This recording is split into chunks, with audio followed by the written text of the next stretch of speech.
অনেক বর্জিতের মাঝে তারা পড়ে। আজকে আমরা সরাসরি বলতে চাই সেই পাশ্চাত্যের যুক্তরাষ্ট্রের সেই শাসকদের, যারা আপনারা এই বিশ্বের মাঝে নিজেদের নৈতিকতা এবং গণতন্ত্রের বাণী আউড়িয়ে বেড়ান, কিন্তু আপনাদের মুখ, আপনাদের বিবেক প্যালেস্টাইনে গিয়ে থমকে দাঁড়ায় আমরা দেখতে পাই।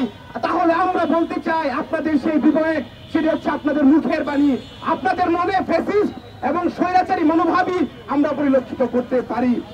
তো ভাই সকল শ্রোতারা, বিশ্ববাসীর সামনে আমরা গণতান্ত্রিক ছাত্র সংসদ থেকে ঘোষণা করতে চাই, ফিলিস্তিন কেবল একটি সেই আরবের ভূখণ্ডের মাঝে সীমাবদ্ধ এখন নয়, এটি পুরো মানব জাতির একটি চোখ হিসেবে দাঁড়াইছে।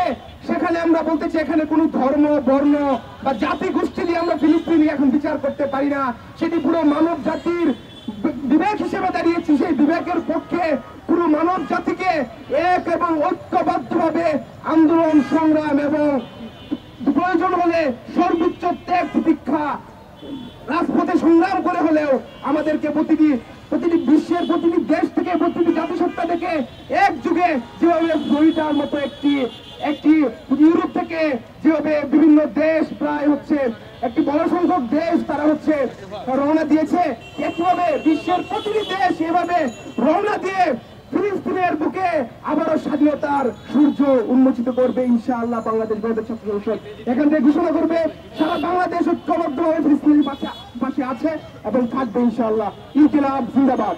আমরা অবশ্যই ইসরায়েলি অপশক্তিকেও এই বিশ্বের হাত থেকে উঠিয়ে দিতে পারবো, এবং তার জন্য শুধুমাত্র এই যে বিভিন্ন দেশ থেকে অ্যাক্টিভিস্টরা যাচ্ছে তা নয়, বরং আমরা আমাদের মাঠ পর্যায়ে বিভিন্ন দেশ থেকে যদি প্রতিরোধ গড়ে তুলি, যদি জাতীয়ভাবে আন্তর্জাতিকভাবে চাপ সৃষ্টি করতে পারি, তবেই আমরা সার্বিকভাবে ইসরায়েলকে এবং এই দেশের এই পৃথিবীতে যত সকল অপশক্তি এই জায়নিস্টদেরকে বিভিন্নভাবে সাহায্য করে আসছে তাদের সকলকে আমরা প্রতিরোধ করতে পারবো।